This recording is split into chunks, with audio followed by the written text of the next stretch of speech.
میرے بھائیوں، یہ ایک لمبا چوڑا باب ہے، اس کے حوالے سے بھی انشاءاللہ اگر موقع ملا تو گفتگو کریں گے، نہیں تو رات کے دروس میں آپ سب ساتھی شرکت کریں۔ جو میرے بھائی باہر کھڑے ہیں ان سے گزارش ہے کہ وہ اوپر چلے جائیں، اوپر ابھی ہال میں جگہ ہوتی ہے اور آپ سامنے بیٹھ جاتے ہیں۔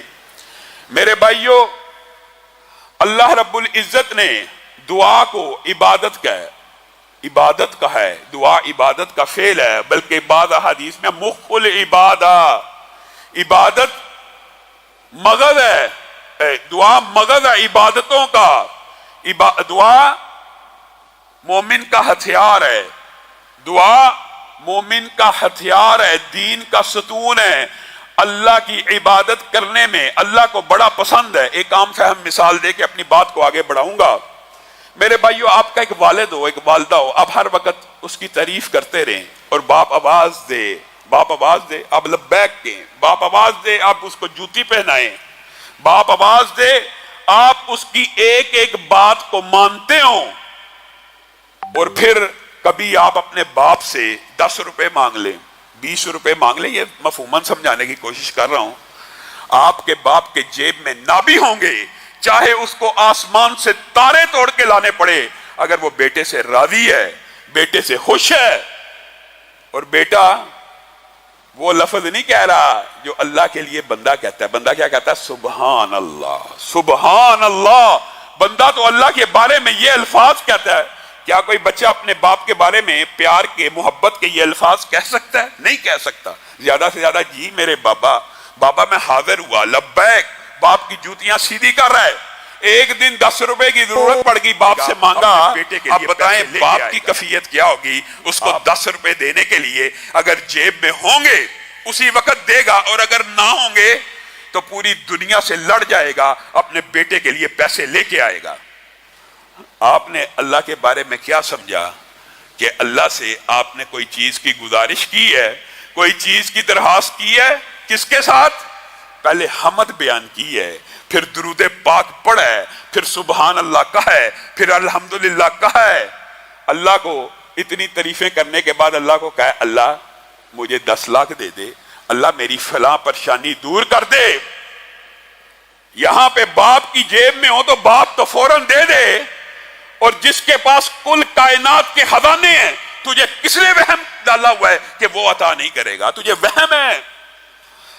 محمد الرسول اللہ صلی اللہ علیہ وسلم نے اسی ضمن میں مجھے اور آپ کو سمجھانے کے لیے ایک حدیث بیان کر دی کہ ہو سکتا ہے کسی کے دماغ میں مغالطہ ہو، میری یہ ضرورت بہت بڑی ہے، اللہ کے پاس شاید یہ چیز موجود نہیں ہے، اللہ شاید یہ عطا نہیں کر سکتا۔ نبی کریم صلی اللہ علیہ وسلم نے کہا آدم اور ان کے تمام بیٹے، آدم اور ان کے تمام بیٹے، حضرت آدم سے لے کے قیامت تک، اس وقت دنیا میں 7 ارب انسان اس وقت موجود ہیں۔ ہر 100 سال میں اگر اتنے انسان موجود رہے ہیں، آپ ان کی آبادی کا حساب لگا دیں، پہلے کے اعتبار سے کم بھی ہوں گے۔ آئندہ قیامت تک کتنے انسان آنے ہیں؟ اربوں خربوں انسان دنیا میں آ چکے ہیں۔ محمد الرسول اللہ صلی اللہ علیہ وسلم ارشاد فرماتے ہیں آدم سے لے کے قیامت تک جتنے انسان پیدا ہونے ہیں وہ ایک قطار میں کھڑے ہو جائیں، اور آدم آئیں تمہارے رب کے خزانوں میں۔ تم کیا سمجھتے ہو تمہارا رب تمہاری مشکلات دور نہیں کر سکتا، مصیبتیں پریشانیاں دور نہیں کر سکتا؟ تم نے اپنے رب سے لگائی نہیں لو، تم نے اپنے رب کے سامنے ہاتھوں کو پھیلایا نہیں ہے۔ وہ آ کے کیا مانگے آدم آ کے اللہ کو کہ اللہ زمین و آسمان میں جتنی بھلائیاں ہیں، جتنے خزانے ہیں، جتنے رزق ہیں، جتنی مخلوقات ہیں، فائدے مند نفع مند مجھے ہی عطا کر دیجئے۔ اللہ تعالیٰ آدم کو زمین و آسمان کے سارے خزانے، ساری نفع مند چیزیں، ساری بھلائیاں عطا کر دے۔ آدم کا دوسرا بیٹا ہے یہی کہ، تیسرا ہے یہی کہ، اللہ عطا کرتا چلا جائے۔ آدم کے سارے بیٹے قیامت تک پیدا ہونے والے یہ اللہ سے مانگتے چلے جائیں اور اللہ دیتا چلا جائے۔ حدیث کے الفاظ ہیں جب آخری بیٹا بھی مانگ کے فارغ ہو اللہ اس کو بھی آدم ہی جتنا عطا کر دیں، یعنی ہر ایک کو اتنا عطا کرتے چلے جائیں۔ تو اللہ کے خزانوں میں اتنی کمی واقعہ نہیں ہوتی جتنی تم سوئی سمندر میں ڈبوتے ہو، اور اس کو نکالتے ہو، اس کے اوپر ایک قطرہ لگا ہوتا ہے. وہ قطرہ جب سمندر سے جدا ہو جاتا ہے تو سمندر میں کتنی کمی واقع ہوتی ہے، تمہارے رب کے خزانوں میں اتنی بھی کمی واقع نہیں ہوتی. پھر بھی کسی اور سے مانگنا ہے، پھر بھی در در کی ٹھوکریں کھانی ہے، پھر بھی کسی کے آگے رکوع کرنا ہے، پھر بھی مخلوقی کی عبادت کرنی ہے. میرا رب وہ ہے جس نے کہا جب بندہ نادم ہو کے چاہے گناہ کرتا ہو، پچھلے جمعے آپ کے سامنے رکھا، نادم ہو کے یا اپنی ضرورت کے لیے نادم ہوا ہو، تب بھی اپنی ضرورت کے لیے ہاتھوں کو اٹھا دے. یہ ہاتھوں کو اٹھانا صحیح حدیث سے یہ کیا انداز ہے؟ اس کا مطلب یہ ہے اللہ تیرے در کے منگتے ہیں، تیرے در کے بھکاری ہیں، اللہ ان ہاتھوں میں خیر کو ڈال. جب بندہ ہاتھوں کو اٹھا لیتا ہے تو تمہارا رب اتنا کریم ہے، اتنا کریم ہے، اتنا کریم ہے، اس کو یہ ہاتھ خالی لٹاتے ہوئے حیا آتی ہے، چاہے بندے کے عمل جیسے بھی کیوں نہ ہو. اس بندے نے میرے سامنے ہاتھ پھیلا دیے، میں تو عطا کرنے والا ہوں، کس سے مانگ رہا ہے؟ میں رب سے، اور میں اس کے ہاتھوں کو خالی لٹا دوں؟ یہ ممکن نہیں ہے. یہ آپ کو وسوسہ ہے. ہماری دعائیں نہیں سنی جاتی، ہماری دعائیں قبول نہیں ہوتی. محمد الرسول اللہ صلی اللہ علیہ وسلم نے یہ وہم، یہ اشکال بھی دور فرما دیا کہ بندے کی دعائیں اس وقت تک قبول ہوتی رہتی ہیں جب تک وہ جلدی نہیں کرتا اور یہ لفظ نہیں بول دیتا میری دعائیں قبول نہیں ہوتی. اے بندے، یہ کیوں کہا محمد الرسول اللہ صلی اللہ علیہ وسلم نے کہ جب تک بندہ یہ نہیں کہتا میری دعائیں قبول نہیں ہوتی تب تک اس کی دعا سنی جاتی ہے. لیکن جب بندہ یہ اعلان کر دیتا میری دعا نہیں سنی جاتی تو اس کی پھر دعا نہیں سنی جاتی. اس کی وجہ کیا ہے؟ کبھی غور کیا اس حدیث پہ؟ اس کی وجہ یہ ہے تو نے تو خود الہ کا، اللہ کا انکار کر دیا. تو نے تو اللہ کے بارے میں یہ گمان کر لیا کہ اللہ دیتا نہیں ہے، اللہ سنتا نہیں ہے. اور جس کی رب نہیں سنتا پھر گلی گلی پھرتا رہے، پھر در در کی ٹھوکریں کھاتا رہے، جتنے مردی وسیلے واسطے ڈالتا رہے. جس کی رب نے نہیں سننی اس کی کوئی نہیں سن سکتا. حدیث کے یہ بھی الفاظ موجود ہیں، پوری دنیا جمع ہو جائے ایک بندے کو نقصان پہنچانے کے لیے، ایک بندے کو، پوری دنیا جمع ہو جائے ایک بندے کو نقصان پہنچانے کے لیے، اور اللہ تعالیٰ اگر اس کی حفاظت کرنا چاہیں تو اس کو کوئی نقصان نہیں پہنچا سکتا، کوئی نقصان نہیں پہنچا سکتا. اور تو اپنے منہ سے ہی کہہ دیتا میری سنی نہیں جاتی. اگر رب نے نہیں سننی تو پھر کس نے سننی ہے؟ یہ وہم، یہ اشکال بھی آج کے بعد دور کر لیجئے. نبی کریم صلی اللہ علیہ وسلم نے ارشاد فرمایا، اس بارے کے اوپر آپ نے غور کرنا ہے، جب بھی بندہ دعا کے لیے ہاتھ اٹھاتا ہے، جب بھی بندہ دعا کے لیے ہاتھ اٹھاتا ہے وہ اللہ رب العزت سے کچھ مانگ رہا ہوتا ہے. وہ اللہ کو کہتا ہے، مثالاً آپ کو سمجھاتا ہوں، یہ مفہوماً ہے، حدیث کا مفہوم یہ ہے، ایک بندہ دعا کرتا ہے اللہ مجھے 1 کروڑ فلاں تاریخ کو میں نے پیمنٹ کرنی ہے، عطا کر دے. اللہ اس کو عطا کر دیتا ہے اور یہ بندہ سمجھتا ہے میری دعا بڑی عمدہ معنوں میں قبول ہوئی. اور حدیث کا مفہوم یہ ہے کہ اس بندے کی نظر میں یہ دعا کا سب سے بہتر نتیجہ ہے اور اللہ کی نظر میں یہ دعا کا سب سے ہلکا نتیجہ ہے.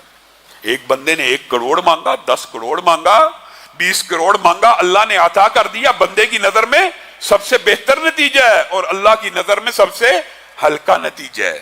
یہ کیا بات ہوئی؟ یہ بات یہ ہے، اگر حدیث مکمل پڑھی جائے گی تو بات سمجھ آ جائے گی.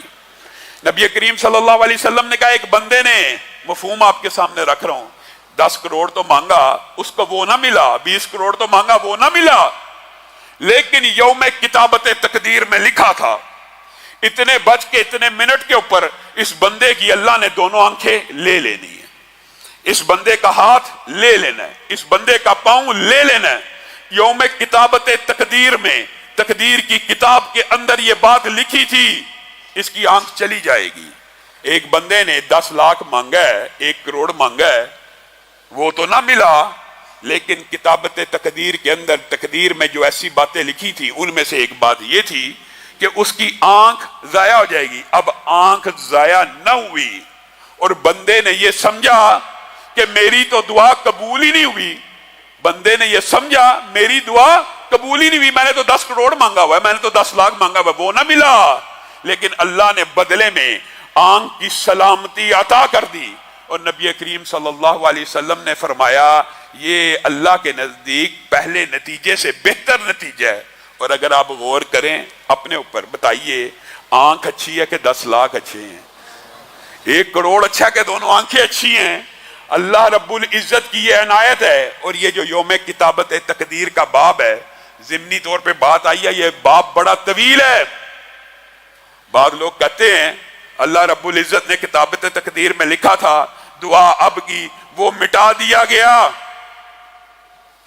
صرف ایک جملہ کہوں گا اور بات کو آگے لے کے جاؤں گا. میرے بھائیو, یہ جو وقت ہوتا ہے نا, وقت, یہ جو وقت ہے, یہ جو گردش دورہ ہیں, یہ جو ماہ و سال ہیں, یہ میرے اور آپ کے لیے ہیں. یہ صرف میرے اور آپ کے لیے. یہ مخلوقات کو اللہ نے وقت کے اندر پابند کیا ہوا ہے. اللہ وقت سے ماورا ہے. اللہ کا ہر وقت حال چل رہا ہوتا ہے. یہ تیرا میرا ماضی, حال اور مستقبل ہے. اللہ کے لیے کیا مشکل ہے؟ جس طرح آج کی دعا مانگنے سے کتابت تقدیر کے دن تقدیر بدلی جا سکتی ہے, اسی طرح اللہ تو اتنا بڑا ہے, اللہ کی قوت و طاقت اور قدرت کا اندازہ اس بات سے لگا سکتے ہیں. اللہ کو تو تب بھی پتا ہے کہ اس نے کس وقت یہ دعا کرنی ہے. گویا تقدیر لکھے جانے کے اندر بھی انسان کے اعمال کا ہاتھ ہوتا ہے. تقدیر کے لکھے جانے کے اندر بھی انسان کے اعمال کا ہاتھ ہوتا ہے, کیونکہ اللہ وقت کی قید سے ماورا ہے. اور اسی طرح آپ کی دعا لا یرد القضاء الا الدعاء. بتائیے اس حدیث کی تطبیق یہاں ہوتی ہے کہ نہیں؟ قضاء کو کوئی چیز نہیں ٹال سکتی مگر دعا کے. دعا قضاء کو بھی بدل دیتی ہے, لکھی ہوئی تقدیر کو بھی بدل دیتی ہے. آگے بڑھتے ہیں. تیسری بات, نبی کریم صلی اللہ علیہ وسلم نے جب یہ بات کہی کہ یہ دوسرے نمبر کا نتیجہ, صحابہ حیران ہو گئے کہ کیا اس سے بھی بہتر کوئی نتیجہ ہو سکتا ہے؟ جی ہاں, یوم یفر المرء من اخیہ و امہ و ابیہ و صاحبتہ و بنیہ. جس دن انسان اپنے بیوی بچوں سے بھی بھاگ رہا ہوگا, اپنے باپ سے بھی بھاگ رہا ہوگا. کیوں؟ باپ کوئی حق نہ مانگ لے, بیوی کوئی حق نہ مانگ لے, بیٹا انگلی نہ اٹھا دے, بیٹا کوئی نیکی نہ لے جائے. بیٹا سگا, اس سے بندہ بھاگ رہا ہوگا, باپ سے بھاگ رہا ہوگا, ماں سے بھاگ رہا ہوگا, بیوی سے بھاگ رہا ہے. کوئی حق کا مطالبہ نہ کر دے, کوئی نیکی نہ لے اڑے. جس وقت ایک ایک نیکی کی ضرورت ہوگی, حدیث کا مفہوم یہ ہے, کچھ بندے اپنے سامنے نیکیوں کے پہاڑ دیکھیں گے. اللہ یہ نیکیاں تو کی نہیں ہوئی, اللہ یہ نیکی تو یاد نہیں, نیکیوں کے پہاڑ ہیں, کدے آدم نہیں کدے جبال ہیں. اللہ یہ نیکی تو کبھی کی ہی نہیں, یاد ہی نہیں, یہ کس وقت کی نیکی ہے؟ اس وقت ان کو جواب دیا جائے گا, ہاں دنیا میں سمجھا کرتے تھے تمہاری دعائیں سنی نہیں جاتی. یہ وہ ساری دعائیں ہیں جن کو اللہ نے دنیا میں قبول نہیں کیا, ان کے بدلے آج آخرت میں تمہارے لیے یہ نیکیوں کے پہاڑ کھڑے کر دیے ہیں. بندہ اس وقت کیا خواہش کرے گا؟ آج میری اور آپ کی کیا خواہش ہے؟ اللہ ہماری دعائیں سنیں. آج ہر ایک کی خواہش ہے نا. قیامت کے دن زندگی کی حقیقت سامنے آ جائے گی, نیکیوں کے پہاڑوں کو دیکھے گا تو اللہ سے کہے گا کاش اللہ تو نے زندگی میں ایک بھی نہ سنی ہوتی, کاش اللہ تو نے دنیا میں ایک بھی نہ سنی ہوتی. آج ساری کی ساری نیکیوں کے پہاڑوں میں تبدیل ہو کے یہاں پہ موجود ہوتی, جنت میں درجے بڑھ جاتے. اور یہ بندہ مومن اور مسلم کے لیے شاید دعا کا سب سے ہلکا نتیجہ ہے. اور محمد رسول اللہ صلی اللہ علیہ وسلم نے کہا یہ دعا کا اللہ کے نزدیک سب سے عمدہ نتیجہ ہے, اور حقیقت میں یہی نتیجہ سب سے عمدہ ہے. آپ کو کس نے کہہ دیا؟ ہاں یہ بات ہے, ہم دنیاوی طور کے اوپر مشکلات مصیبتوں میں گرے ہوئے میرے بھائیو, دنیا کے لیے بھی دعا کرنی چاہیے, کرنی چاہیے. میں اس بات کے اوپر اعتراض نہیں کرتا, لیکن ایک درد دل آپ کے سامنے رکھنا چاہتا ہوں. کبھی آپ نے غور کیا ہے کہ موت کے لمحات کو یاد کر کے ہم میں سے کتنے ایسے ہیں جو خوش ہو جائیں؟ کیا ہم میں سے کوئی ایک ایسا بیٹھا ہے جو یہ سوچے میں مرنے لگا ہوں اور خوش ہو جائے؟ کیا وجہ ہے؟ جب پیش اپنے رب کے پاس ہونا ہے تو خوشی کیوں نہیں؟ وہ خوشی کہاں پہ فوت ہو گئی آج معاشرے میں؟ جو صحابہ حضرت بلال نزا کے عالم میں جھوم رہے ہیں خوشی سے, آپ بیمار ہیں، آپ فوت ہونے والے ہیں، بیوی بچے آہو بکا کر رہے ہیں، آپ خوشی سے لہلہا رہے ہیں، آپ خوشی سے کھلکھلا رہے ہیں، میں کیوں نہ خوش ہوں؟ ایک دروازہ ہی تو ہے موت، اس کے بعد اپنے رب کی بارگاہ میں پیش ہو جانا ہے۔ آج ہم میں سے کتنے ہیں جو دنیا کی تو خیر مانگتے ہیں، کیا کبھی آخرت کی بھی بھلائیاں مانگی ہیں؟ آخرت کی بھی بھلائیاں مانگنی چاہیے۔ صرف دنیا کی بھلائیوں کے ساتھ ساتھ دنیا کی بھلائی مانگ لینے میں کوئی حرج نہیں ہے، لیکن انسان کا عالم اور کیفیت یہ تو ہو کہ انسان موت کے لمحات کو سوچے تو خوشی اور مسرت کی ایک کیفیت جسم کے اندر اتر جائے کہ فرشتے استقبال کرنے کے لیے آئیں گے، رب کا دیدار ہوگا، رب کے پاس جائیں گے، رب اچھی میزبان۔ لیکن یہ کیفیت کب پیدا ہوگی؟ جب آپ کو پتا ہوگا، آپ ہر وقت دعا کریں اللہ مجھے معاف کر دے۔ ان اللہ یبسط یدہ باللیل، اللہ اکبر۔ ہاتھ پھیلانا کس کا کام ہے؟ مخلوق کا۔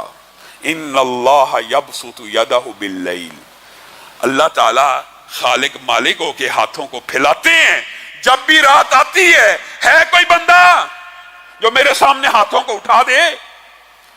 آپ اور میں، اور یہی حدیث کے الفاظ دوسری جگہ پہ بھی ہیں، ان اللہ یبسط یدہ بالنہار، اللہ جب بھی دن طلوع ہوتا ہے ہاتھوں کو پھیلاتے ہیں، ہے کوئی توبہ کرنے والا، ہے کوئی مانگنے والا، ہے کوئی میری بارگاہ میں آنے والا؟ آپ نے اس حدیث کے ٹکڑے کے اوپر غور نہیں کیا، ان اللہ یبسط یدہ باللیل لیتوب مسیء النہار۔ اس کا مطلب کیا ہے؟ اس کا مطلب یہ ہے کہ ہر وقت، ہر ٹائم دنیا کے اندر کہیں پہ رات ہو رہی ہوتی ہے اور کہیں پہ دن ہو رہا ہوتا ہے، تو ہر لمحہ اللہ رب العزت تجھے اور مجھے آپشن دے رہے ہوتے ہیں کہ میں اللہ کے ہاتھوں کو پھیلا رہا ہوں کہ میرے بندوں میں سے کوئی ہے جو میری بارگاہ میں آ کے مجھ سے مانگے۔ میرے بھائیوں، میری بیٹیوں، میری بہنوں، ایک بات یاد رکھو، جتنا مرضی بڑا سخی ہو، جتنا مرضی بڑا غنی ہو، جتنا مرضی بڑا غنی ہو، آپ اس کا دروازہ ایک مرتبہ کھٹکائیں، 2 مرتبہ کھٹکائیں، 3 مرتبہ کھٹکائیں، 4 مرتبہ کھٹکائیں، بالآخر وہ تنگ آ جائے گا۔ اور رب وہ ہے جتنی دفعہ کھٹکائیں گے اتنا خوش ہوتا چلا جائے گا۔ کتنی عجیب صفات ہیں۔ مخلوق کی صفت یہ ہے، ایک دفعہ کھٹکاؤ تو شاید دے دے، دوسری دفعہ کم دے گا، تیسری دفعہ جتنی دفعہ کھٹکاؤ گے کم سے کم، اور آخر میں شاید ناراض ہو جائے۔ اور رب وہ ہے پہلی دفعہ میں شاید کم دے، دوسری دفعہ میں زیادہ دے گا، تیسری دفعہ میں اس سے بھی زیادہ دے گا۔ جو مانگتے چلے جاؤ گے عطا بڑھتی چلی جائے گی۔ اور انبیاء کی دعاؤں کے قصے تو آپ نے سنے ہیں، اور یہ باب بڑا طویل ہے۔ میں آپ کے سامنے بعض امتیوں کی دعا کی قبولیت کی سچی باتیں رکھنا چاہتا ہوں۔ امام احمد ابن حنبل ایک قصبے میں گئے، جب وہ اس قصبے میں پہنچے جہاں پہ جانا تھا وہ مسجد بند تھی، باہر بیٹھے ایک نان بھائی گزرا، ان کو اپنے گھر لے گیا۔ لمبا چوڑا واقعہ مختصر کر کے آپ کے سامنے رکھتا ہوں چند واقعات۔ نان بھائی گھر گیا تو منہ سے زیر لب استغفر اللہ پڑھا۔ امام احمد ابن حنبل نے کیا پڑھتا ہے؟ کہا استغفر اللہ پڑھتا ہوں۔ کہا اس کے کیا فوائد ہیں تیری زندگی میں؟ کہا پڑھتا تو استغفر اللہ ہوں، لیکن جب بھی ہاتھوں کو اٹھاتا ہوں جو چیز مانگی ہے اللہ عطا کر دیتا ہے۔ اچھا، ایک دعا لیکن کچھ عرصے سے ابھی تک قبول نہیں ہوئی، اس لیے کثرت سے استغفار کر رہا ہوں۔ وہ کیا دعا ہے؟ دھرتی کے اوپر، زمین کی پشت کے اوپر اس وقت حدیث کا سب سے بڑا عالم امام احمد ابن حنبل ہے۔ اللہ سے دعا کرتا ہوں اللہ ایک مرتبہ ان کی زیارت کروا دے، اللہ سے دعا کرتا ہوں ایک مرتبہ ان کی زیارت کروا دے۔ امام احمد ابن حنبل نے کہا میں ہی احمد ابن حنبل ہوں اور اللہ رب العزت نے مجھے کان سے پکڑ کر تیرے سامنے بٹھا دیا ہے، تیری یہ دعا بھی قبول ہوگی۔ بتائیے، ایک نان بھائی صرف استغفار، ہم تو کہتے ہیں کہ فاتحہ بھی پڑھیں، درود بھی پڑھیں، سبحان اللہ پڑھیں، پھر دعا کریں۔ جب کریں گے اللہ سنے گا یہ بندہ صرف کس طرح دعا کرتا ہے، استغفر اللہ پڑھ کے، اللہ اس کی بھی سن لیتا ہے۔ اور قربان جائیں یعقوب بن جعفر، اللہ ان کی قبر کے اوپر رحمتوں کا نزول فرمائے۔ آپ کو پتہ ہے یہ واقعہ اموریہ کا، فتح روم کے مختلف حصے ہیں۔ اموریہ کب فتح ہوا؟ لمبا چوڑا واقعہ مختصر کرتا ہوں۔ ایک مسلمان بیٹی کی عزت کے در پہ عیسائی دکاندار ہو گئے، اس نے بڑے واسطے دیے، یار اللہ تو ایک ہی ہے، تم بھی اللہ کو ماننے والے، چھوڑ دو، نہ چھوڑا۔ ایک مسلمان کو جوش آیا، اس نے آگے بڑھ کے اس بیٹی کو روم کے بازار سے چھڑانے کی، اموریا کے بازار سے چھڑانے کی کوشش کی۔ دکانداروں نے مل کے اس کو قتل کر دیا۔ اس بچی نے اس وقت آواز لگائی، واہ معتصمہ، اے معتصم، تیرے پائے سلطنت میں ایک مسلمان بیٹی کی عزت کو لوٹا جا رہا، ایک مسلمان قتل ہو گیا۔ دکاندار کہہ لگانے لگے، ہنسنے لگے، یہ تیری آواز معتصم کو پہنچائے گا کون؟ ایک مسلمان ان کے درمیان بھیڑ میں موجود تھا، اس نے یہ ارادہ کیا یہ آواز میں معتصم کو پہنچاؤں گا۔ معتصم کو آواز پہنچی، بے چین ہو گیا۔ ہم کہا کرتے ہیں نا، یہ عباسی، یہ اموی، یہ ایسے تھے ایسے تھے۔ اتنی بھی گئی گزری حکومتیں نہیں تھی۔ ایک بیٹی نے صدا دی، بنو امیہ کے دور میں پورا خطہ بر صغیر کا مسلمان ہو گیا۔ محمد بن قاسم نے یہاں پہ آ کے اس بیٹی کی صدا پہ لبیک کہا، اور یہ روم کے اندر ایک بیٹی نے صدا دی۔ معتصم باللہ نے کہا اموریا تک پانی کی سبیلیں لگا دو، اموریا تک، بغداد سے لے کر۔ کیوں؟ لشکر کو اگر پیاس لگے تو پانی پیئیں۔ اتنا بڑا لشکر روانہ کیا۔ اب جب روانہ کیا، اموریا پہنچے تو اس علاقے کا گورنر، جس نے اس بچی کو بھی انصاف نہ دیا اور اس کے قتل پہ انصاف بھی نہ دیا، وہ بڑا گستاخ رسول تھا۔ وہ اموریا کے قلعے پہ چڑھ گیا اور کہنے لگا بڑی بات ہے، معتصم کے کان میں اس بیٹی کی آواز پہنچ گئی، بڑی بات ہے۔ اور معاذ اللہ اس نے جو الفاظ کہے وہ ہم نہیں کہہ سکتے۔ محمد الرسول اللہ صلی اللہ علیہ وسلم کی توہین کا ارتکاب کیا۔ یعقوب بن جعفر تڑپ اٹھے، لشکری تھے، معتصم کے لشکر کے حصے بہت بڑے سپہ سالار تھے، تڑپ اٹھے، اس نے رسول اللہ کی کیسے گستاخی کی۔ اگلے دن اس نے پھر گستاخی کی، تڑپ اٹھے۔ اموریا کا قلعہ بڑا طاقتور تھا، بڑا مضبوط تھا۔ اس نے کہا یہ مسلمان جتنے مرضی آئے ہیں، یہ ہمیں کم از کم قلعے کو فتح نہیں کر سکیں گے۔ چلو بیٹی کی پکار پہ لبیک تو کہہ دیا۔ یعقوب بن جعفر اس رات اللہ کی بارگاہ میں ہاتھوں کو اٹھاتے ہیں، اے اللہ، وسائل بھی کم ہیں، افراد بھی کم ہیں، یہ بندہ محمد الرسول اللہ کی توہین کرتا ہے، اللہ اس کی گردن کو، اس کے قتل کو میرے ہاتھ پہ لکھ دے۔ اور پھر جب صبح ہوئی فجر کی نماز کے بعد، یعقوب بن جعفر نے صفوں کو سیدھا کیا اور کہا اموریا کے قلعے پہ چڑھائی کریں گے، لیکن میں نے رات رب سے دعا کی ہے، میں ایک تیر چھوڑوں گا۔ اس دعا کے آسرے کے اوپر وہ بدبخت پھر قلعے کے اوپر چڑھا کہ مسلمان حرکت کر رہے ہیں۔ یعقوب بن جعفر نے پتہ نہیں کتنے میل کا فاصلہ ہوگا، کیا تیر کبھی اتنا میلوں کا فاصلہ طے کرتا ہے، بسم اللہ پڑھ کے تیر کو چھوڑا، سیدھا اس گستاخ رسول کی گردن میں لگا، وہ گرا، مسلمانوں کے حوصلے بلند ہوئے، اسی دن اموریا کا قلعہ فتح ہو گیا۔ بات یہاں پہ مکمل نہیں ہے، یہ تو دعا کی برکت سے وہ تیر کئی میل کا سفر کر کے اس گستاخ رسول کی گردن میں جا گھسا۔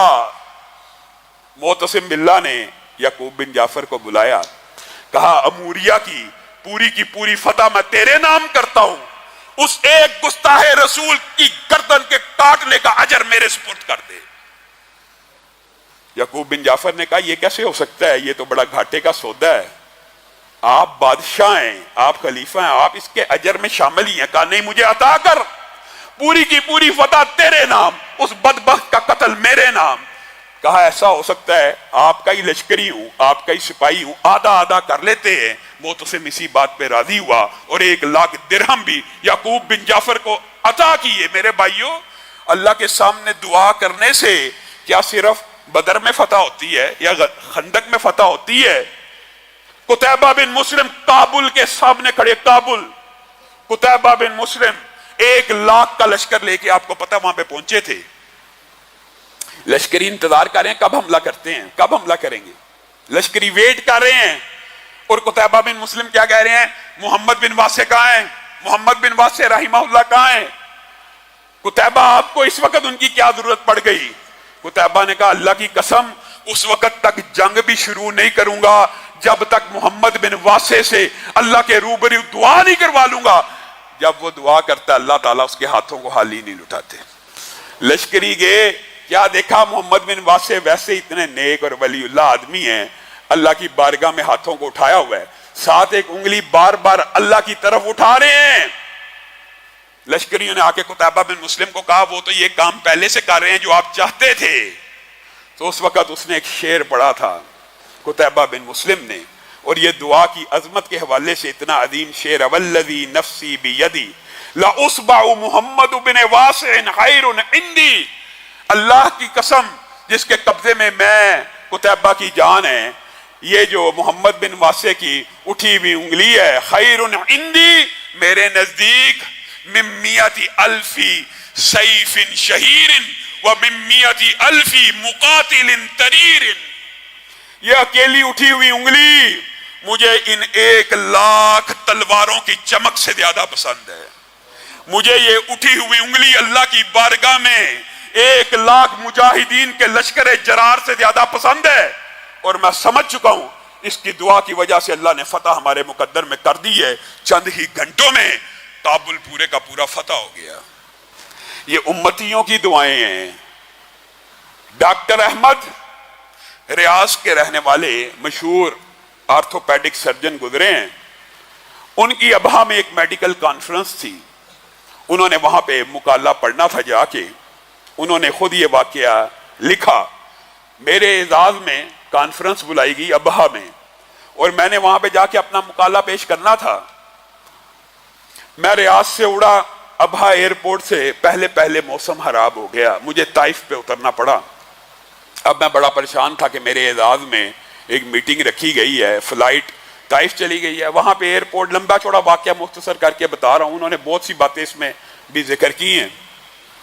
انہوں نے کہا میں نے وہاں پہ طائف ایئرپورٹ پہ کہا کوئی ایسا بندوبست کریں کہ ابہا چلا جائے جہاز۔ انہوں نے کہا یہ ممکن نہیں، 16 گھنٹے سے پہلے جائے، 4-5 گھنٹے بعد ان کا سفر تھا، وہاں پہ مقالہ پڑھنا تھا۔ تو انہوں نے کہا پرائیویٹ ٹیکسی کرا لیں اور چلے جائیں، چند گھنٹے کا فاصلہ، آپ ان ٹائم پہنچ جائیں گے۔ خیر انہوں نے ٹیکسی پکڑی اور وہ ابہا کے لیے نکل گئے۔ کہتے ہیں ایک تو رستے میں طیارہ خراب ہوا، پورا سارے کا سارا موسم خراب ہوا، اس کی وجہ سے طیارہ وہاں پہ گراؤنڈ ہو گیا۔ اب میں نکلا ہوں، کچھ دیر بعد سڑک کے اوپر بھی موسم خراب ہو گیا۔ اب سڑک کے اوپر جب موسم خراب ہوا، ایک دم اندھیرا چھا گیا، اتنے بادل میں نے کبھی اپنی زندگی میں نہ دیکھے۔ بالآخر گاڑی کو ایک قصبے کے سائیڈ پہ لگا دیا کہ یہ موسم ختم ہوتا ہے تو میں گاڑی چلا پاؤں گا، ورنہ تو ایکسیڈنٹ ہو جائے گا۔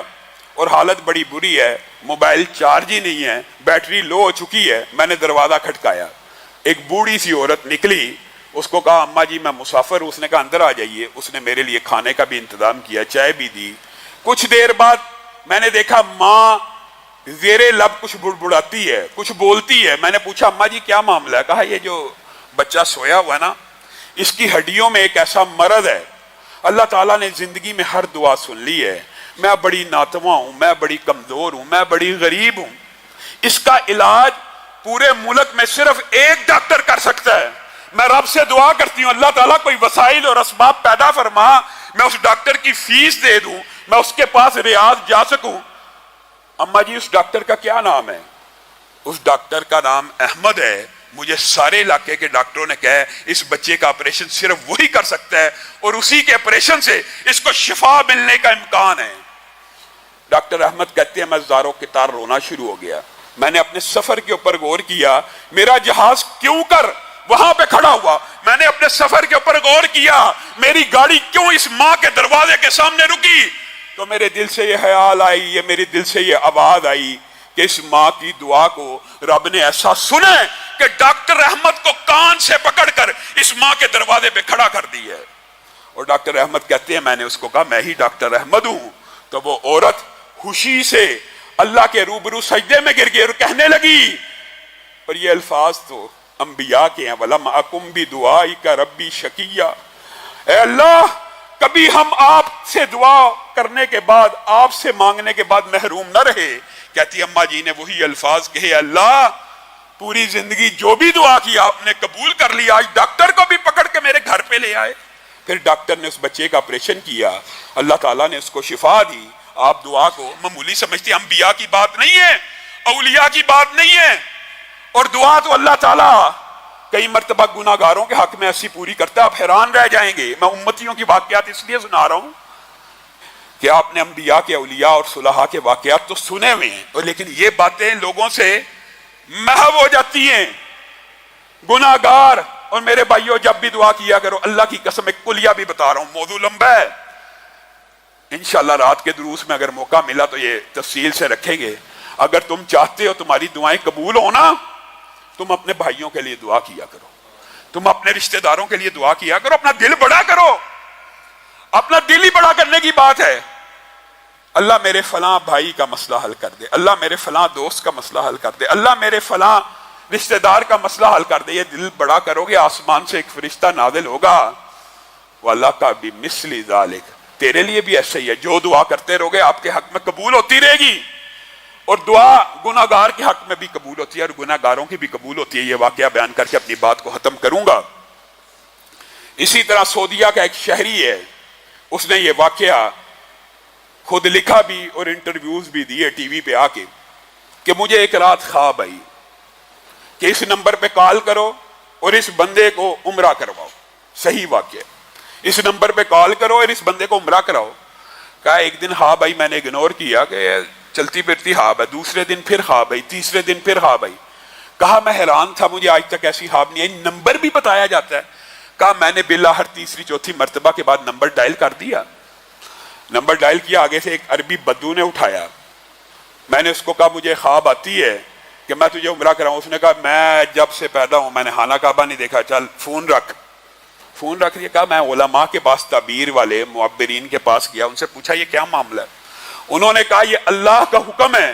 خواب اللہ کی طرف سے بھی ہوتے ہیں اور شیطان کی طرف سے بھی ہوتے ہیں. جو روحانی خواب ہوتے ہیں معبرین کو ان کا پتہ چل جاتا ہے کہ یہ اللہ کا حکم ہے یا شیطان کی طرف سے ہے. کہا یہ اللہ کا حکم ہے، اس کو عمرہ کروا. کہا پھر میں اس بندے کے پیچھے پڑ گیا. وہ بندہ کہتا میں 50-60 سال سے سعودی عرب رہتا ہوں، میں نے آج تک خانہ کعبہ نہیں دیکھا، تو مجھے کہاں پہ عمرہ کرواتا ہے؟ چل بند کر. کہا باللہ ہر ایک دن مجھے کہنے لگا، میں بار بار اس کو کالیں کرتا رہا، اگر تو مجھے 5 سٹار پیکیج لے کے دے گا، وہاں پہ 5 سٹار ہوٹل ہوتے ہیں، یہ ہے میں نے سنا ہوا ایسے ایسے یہ ساری فیسیلیٹیز دیتا ہے، مجھے یہاں سے گاڑی پک کرنے آئے گی میرے گھر کے باہر سے، یہ جو بھی اس نے خواہشات رکھی. کہا میں نے کہا سارا خرچہ میرے ذمہ، تو بس ہاں کر، احرام پہن، میقات سے نیت کر. کہا گاڑی بھی بھیج دی، 5 سٹار کا انتظام بھی کر دیا. کہا پھر میں اس کے سمرا ہو گیا اور میں غور کرنے لگا اللہ تعالیٰ نے مجھے کیوں اس کو عمرہ کرانے کی ڈیوٹی لگائی ہے. کہتا ہے کہ بدو جو سگریٹ بھی پیتا ہے اور جس کی عادات بھی داڑھی کے بغیر ہے، اور کوئی حرکت بھی ایسی نہیں میں نے دیکھی کہ جس کی وجہ سے اس کا نام مجھے خواب میں آئے. سمجھ نہیں آئی. کہا عمرہ کر کے نکل گئے. تو نکلنے کے بعد جب دروازے پہ پہنچا تو کہنے لگا آج تک اللہ کا گھر تو نہیں تھا دیکھا، لیکن آج دیکھ لی ہے تو دل کی کیفیت بدل گئی ہے. ذرا کچھ دیر آپ ویٹ کر سکتے ہیں؟ یہ ایکسٹرا میں آپ سے کچھ ٹائم مانگتا ہوں، مجھے 1-8 گھنٹہ دے دیجئے، میں رب کے سامنے سجدہ کرنا چاہتا ہوں. کہا جب اس نے یہ الفاظ کہے میرے دل کی کیفیات بدل گئی. میں نے جانا تھا فوری، لیکن میں نے کہا کر لے. کہا آدھا گھنٹہ ہو گیا سجدے میں پڑا تھا، پونا گھنٹہ ہو گیا سجدے میں پڑا تھا، میں پریشان ہو گیا، جا کے اٹھایا، روح پرواز کر چکی تھی. کہا پھر مجھے سمجھ آئی اللہ نے مجھے کیوں بھیجا، یہ بندہ یہاں پہ فوت کیوں ہوا حالت سجدہ میں اللہ کی بارگاہ میں. کہا میں اس کو لے کے آیا، اس کے غسل کا انتظام کیا، اس کے محلے میں پہنچا، اس کے علاقے میں پہنچا. بات پھیل گئی کہ فلاں ابن فلاں حالت سجدہ میں فوت ہو گیا خانہ کعبہ کے اندر. کہا میں نے اس کی بیوی سے اس کے حوال کا پتہ کیا، اس کے بچوں سے. مجھے ہر ایک نے یہی کہا کہ نماز بھی کبھی پڑھتا تھا کبھی نہیں تھا پڑھتا، گھر میں اکثر نمازیں پڑھا کرتا تھا، سگریٹ پیتا تھا، کبھی خانہ کعبہ نہیں گیا، کوئی خاص مسجد سے گہرا تعلق نہیں تھا. کہتا جب میں نکلنے لگا مجھے سمجھ نہیں آئی یہ سارا کا سارا واقعہ کیا ہے. کہا ایک عورت باپرد نے مجھے اشارہ کیا، ان کے گھر کے قریب سے گزر رہا تھا، اشارہ کیا رک جاؤ. مجھے پتہ لگا تم لوگوں کے بارے میں اس کی سیرت کا پوچھتے ہو، میں تمہیں ایک بات بتاتی ہوں. کہنے لگی میں عورت بیوہ ہوں اور میرا ایک یتیم بچہ ہے. اس بندے کی کوئی خوبی ہو یا نہ ہو، لیکن ایک خوبی ایسی تھی، یہ اپنے گھر کے لیے تربوز لاتا تھا، سمولیاں جو برگر ٹائپ ہوتی ہیں عرب میں، روٹیاں، دہی، بوتل دودھ، جب بھی لے کے آتا تھا اپنے گھر کے لیے میرے گھر کے دروازے کے سامنے رکھ جاتا تھا کہ یہاں پہ ایک یتیم بچہ رہتا ہے. اللہ کی قسم اس بندے نے آج تک میری شکل کو بھی نہیں دیکھا. اس کی روٹین تھی، مجھے پتہ لگ جاتا تھا، میں دروازہ کھولتی تھی، وہ سامان اٹھا لیتی تھی، ہمارا گزر بسر چل جاتا تھا. جب یہ بات ہوتی تھی تو میں اللہ کے سامنے رو کے دعا کرتی تھی، اللہ اس بندے کا خاتمہ بالخیر کر، اللہ اس بندے کا خاتمہ بالخیر کر دے. اللہ تعالیٰ نے اس کو سجدے کی حالت میں موت دی. کسی کے لیے دعا کرنے سے اس کو سجدے میں موت دے دی، تو وہ عورت جس کی دعا سے اس کو سجدے میں موت آئی ہے، اس کی اپنی دعائیں کیسی ہوں گی، اور اس کے اپنے لیے کیا کچھ اللہ نے تیار کیا ہوگا۔ میرے بھائیو، آپ دعا کرتے ہیں، میں اپنے بھائی کو، اللہ حاجی صاحب کے اوپر کروڑوں رحمتوں کا نزول فرمائے، اور دل میں کنجوسی آ جائے، اپنے بھائی کے لیے، دوست کے لیے دعا کریں، اللہ شاید اس کو دے دے گا، مجھے نہیں دے گا۔ یہ کنجوسی بھی ختم کیجئے، لوگوں کے لیے بھی دعا کیا کیجئے، اللہ کے سامنے اپنے ہاتھوں کو پھیلائیے، در در کی ٹھوکریں مت کھائیے۔ اللہ رب العزت جو کہا گیا، جو سنا گیا، اس کو سمجھنے کی توفیق عنایت فرمائے۔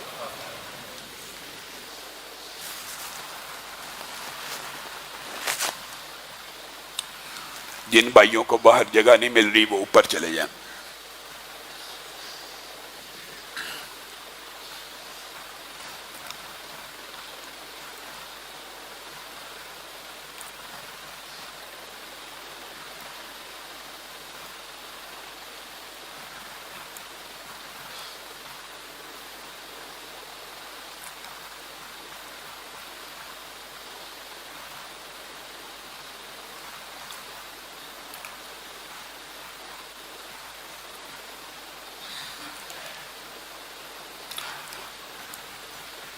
ان الحمد لله نحمده ونستعينه ونستغفره ونؤمن به ونتوكل عليه ونعوذ بالله من شرور انفسنا ومن سيئات اعمالنا من يهده الله فلا مضل له ومن يضلل فلا هادي له واشهد ان لا اله الا الله واشهد ان محمدا عبده ورسوله اما بعد فان خير الحديث كتاب الله وخير الهدي هدي محمد صلى الله عليه وسلم وشر الامور محدثاتها وكل محدثة بدعة وكل بدعة ضلالة وكل ضلالة في النار۔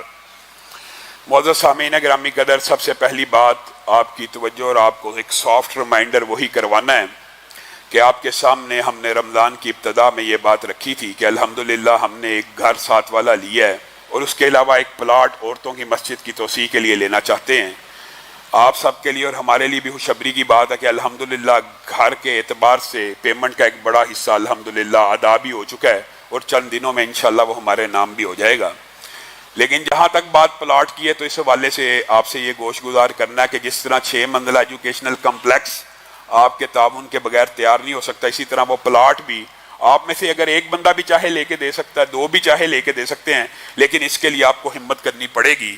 یہ آپ کو یاد دہانی کرانا تھی کہ مرکز کے ساتھ صدقات، زکوٰۃ اور عطیات کی صورت میں تعاون کریں۔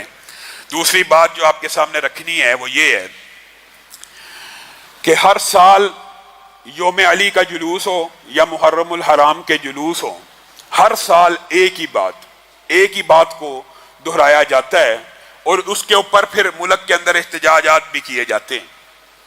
آج میں پولیس سے، حکومت سے، قانون نافذ کرنے والوں سے اور ملک کی تمام مقتدر قوتوں سے ایک گزارش کرنا چاہتا ہوں، ایک درخواست کرنا چاہتا ہوں کہ اگر آپ واقعی ملک سے فرقہ واریت کو ختم کرنا چاہتے ہیں اور چاہتے ہیں پاکستان میں فرقہ واریت ختم ہو جائے، تو اس کا ایک بڑا آسان کلیہ ہے، بڑا ہی آسان طریقہ ہے، لیکن ہم یہ سمجھتے ہیں آپ اگر اس کلیے کے اوپر عمل نہیں کر رہے، ایک عرصے سے علماء کا یہ مطالبہ ہے، تو پھر آپ ہی فرقہ واریت ختم نہیں کرنا چاہتے، اور جان بوجھ کے یوم علی میں اور محرم میں ایسے نعرے اور صحابہ کی توہین اور تنقیص کے آوازیں لگوائے جاتے ہیں تاکہ ملک میں فرقہ واریت کی آگ بھڑک جائے۔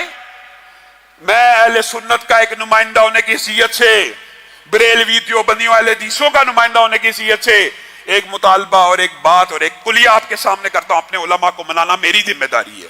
وہ کلیہ یہ ہے کہ آج اہل سنت کے علماء آپ کے سامنے یہ بات رکھتے ہیں، یہ جو باتیں کرتے ہیں کہ اہل بیت کی یہ اہل سنت توہین کرتے ہیں، اللہ کی قسم یہ جھوٹ ہے، یہ سب سے بڑا بہتان ہے، یہ سب سے بڑا الزام ہے کہ حضرت علی کی توہین کرتے ہیں۔ جی حضرت علی کو جی گالیاں دی گئی تھی، یہ بھی جھوٹ ہے۔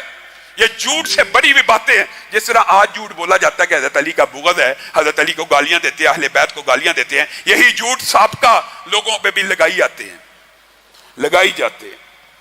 حال کیا ہے؟ حضرت ابو بکر سے لے کے حضرت ابو سفیان تک، حضرت ابو بکر سے لے کے حضرت ابو سفیان تک جتنے بھی صحابی ہیں، اگر کوئی اہل سنت کا بندہ ہو یا اہل روافظ کے اندر کوئی بندہ موجود ہو وہ ان کی توہین کرے اس کی زبان کو کاٹ ڈالا جائے. اور اگر میں بات کی ابتدا یہاں سے کروں تو زیادہ بہتر ہے. محمد الرسول اللہ صلی اللہ علیہ وسلم سے لے کر حسن حسین، امام زین العابدین، امام باقر، امام جعفر، کوئی بندہ اہل بیت میں سے کسی کی توہین کرے اس کی بھی زبان کو کاٹ ڈالا جائے. اہل سنت کا نمائندہ ہو کے کہہ رہا ہوں کہ اہل بیت میں سے، ان میں سے کسی بھی کی کوئی بھی اگر آپ یہ الزام لگاتے ہیں اہل سنت توہین کرتا ہے تو ہم آپ کو یہ کہہ رہے ہیں اس کی زبان کو کاٹ ڈالا جائے. لیکن اس کے بدلے میں کسی صحابی کی بھی اگر کوئی توہین کرتا ہے اس کی زبان کو بھی کاٹا جائے. اور آج کراچی کے اندر یوم علی کے جلوسوں نے اور مجلسوں نے اس بات کو ثابت کر دی ہے، اس بات کو ثابت کر دی ہے. جو علماء بیسیوں سالوں سے آپ کے سامنے یہ بات رکھتے تھے، یہ صحابہ کو برا بلا کہتے ہیں، گالیاں دیتے ہیں، آپ کہتے ہیں نہیں نہیں وہ بنو امیہ بنو ہاشم کی لڑائی ہے، حضرت امیر معاویہ کو برا کہتے ہیں. بس حضرت ابو سفیان کو، حضرت امیر معاویہ حضرت ابو سفیان کو بھی برا کہنے کی اس دھرتی کے اوپر اجازت نہیں ہے. لیکن آپ نے وہ مجلسیں سن لی ہیں، آپ نے وہ جلوس دیکھ لیے ہیں. اس لیے میں کہا کرتا ہوں حضرت امیر معاویہ، ابو بکر جتنے بھی متقی ہو جائیں ان کو نہیں بخشا جائے گا، کیونکہ ابو بکر و عمر و عثمان کو نہیں بخشا گیا. بتائیے، کہتے تو یہ ہیں کہ حضرت امیر معاویہ کے ساتھ معاملہ تھا حضرت ابو سفیان، تو ابو بکر و عمر و عثمان کو گالیاں کیوں دی گئی، ان کے خلاف ہردہ سرائی کیوں دی گئی؟ یہ کرونا بھی بذات خود بھی یو ٹرن بن چکا ہے. کرونا بھی یو ٹرن ہے. جلوسوں کو نہیں چھیڑوں گا، مجلسوں کو نہیں چھیڑوں گا، اعتکاف والوں کو نہیں چھوڑوں گا، اعتکاف والوں کو نہیں چھوڑوں گا. مسجدوں کے اندر آؤں گا، جلوسوں میں نہیں جاؤں گا. آپ نے یہ جو قوم کو دو لفظ کیا ہے، آپ خود تقسیم کرنا چاہتے ہیں، آپ خود فرقہ وریت کی آگ کو بھڑکانا چاہتے ہیں. ورنہ فرقہ وریت تو اس کلیے سے ختم ہو جائے. کسی بھی صحابی کی توہین کرنے والے کی زبان کاٹ دی جائے، کسی بھی اہل بیت کی توہین کرنے والے کی زبان کاٹ دی جائے. آپ چاہتے نہیں ہیں. عجیب افسوس ہوتا ہے کئی باتوں کے اوپر.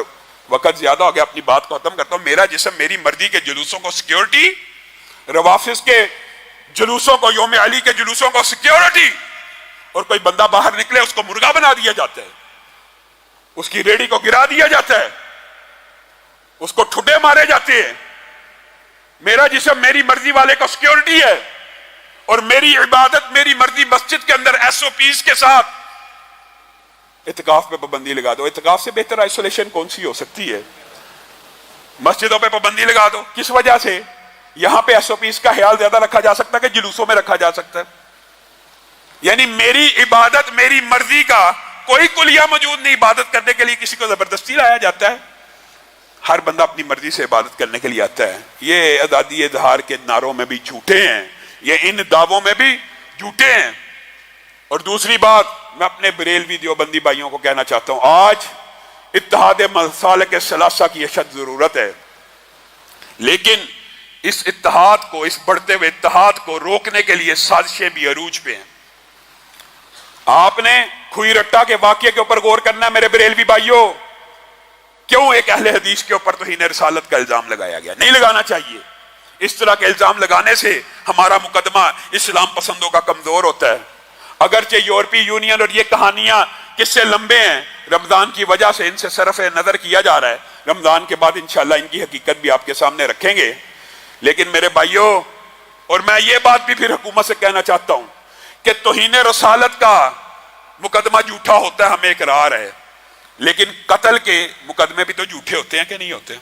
تو قتل کے مقدمے جھوٹے ہوتے ہیں تو قتل کی دفعات قانون سے نکال دی جائیں. توہین رسالت کے مقدمے جھوٹے ہوتے ہیں تو توہین رسالت کو قانون سے ختم کیا جائے. نہیں، بلکہ ایک چیز ایڈ کی جائے. جو بندہ توہین رسالت کا جھوٹا الزام لگاتا ہے پھر اس کے اوپر بھی توہین رسالت کا مقدمہ ہونا چاہیے.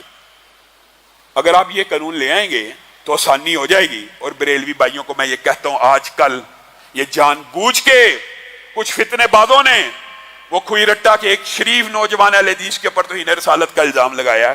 کیا آپ سوچ سکتے ہیں وہ اہل حدیث جن کے مسلک کا آپ نام ہی کہہ لیں اہل حدیث ہے، اہل حدیث رسول اللہ کی حدیث کا ادب احترام کرنے والے، جو رسول اللہ کی بات کا احترام کرنے والے ہوں، وہ رسول اللہ کی ذات کا احترام کرنے والے نہیں ہوں گے؟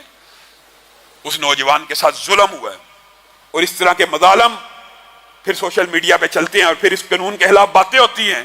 اور اپنے دیوبندی بھائیوں کو بھی کہنا چاہتا ہوں کہ مردان کے اندر یہ کیا ہوا کہ یورپی یونین کی قرارداد آئی، ادھر کھوئی رٹا کے اندر اپنے ہی مسلمان بھائی کے خلاف تو 1.5 سال کا پرچہ کروا دیا، ادھر وہ قرارداد آئی، ادھر مردان میں اہل حدیث مسجد کو تالے لگوا دیے۔ یہ کیوں ہو رہا ہے؟ آپ سمجھ نہیں رہے؟ یہ فرقہ وریت کی آگ بھڑکانا کسی اور کا پسندیدہ مشغلہ ہے۔ امت کو ایک ہونا چاہیے۔ اہل حدیث دیوبندی بریلویوں نے اگر مقابلہ کرنا ہے لبرلزم، سیکولرزم، ان موبتی مافیا کا، آنٹیوں کا، ان دین دشمنوں کا، ان اللہ کا انکار کرنے والے ملحدوں کا، تو ہم سب کو ایک ہونا پڑے گا، اور ہم انشاءاللہ ایک ہوں گے۔ اتحاد بڑھ ہے، قربتیں ہو رہی ہیں، فاصلے سمٹ رہے ہیں۔ اللہ رب العزت اس وطن عزیز کی حفاظت فرمائے۔ سبحان ربک رب العزت عما یصفون۔